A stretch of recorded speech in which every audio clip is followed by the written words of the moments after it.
ఆహా బాపు బొమ్మలాగా ఉదయశ్ర బస్తాలాగా ఆవిరి కుడువులాగా ఇంత అందమైన ఫిగర్ ఈ సిటీలో ఉందని ఇప్పుడే జస్ట్ ఇప్పుడే తెలుసుకున్నాను. Thank you. కొందామా? తిందామా? జంటగా. ఓకే.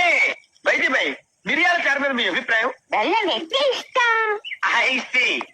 మరి చిక్కుడుగా టొమాటో పులుసు కాంబినేషన్ మీద ఏమైనా ఐడియా ఉందా? బెల్లం వేస్తే ఇష్టం. ఓహో, మరి వంకాయ చీరి కొబ్బరి కూర కూరి లైట్ గా నెయ్యిలో వేయిస్తే? బెల్లం వేస్తే ఇష్టం. టోటల్ గా మీరు బెల్లం మీదే వేసారన్నమాట. అవి తొక్కలు వదిలేపెళ్ళి ఓ పని చేద్దామా, మరిద్దరం హోటల్కి వెళ్ళి ఇడ్లీ సాంబారు తిందామా? ఓటుకు రాను బాబు. ఏమ్మా భయమా? వాడు 2 బదికి సాంబార్ అడుగుతుంటే చచ్చిపోతున్నాడు. ఊరుకోలో దివాళా తీస్తానని భయపడి ఉంటాడు.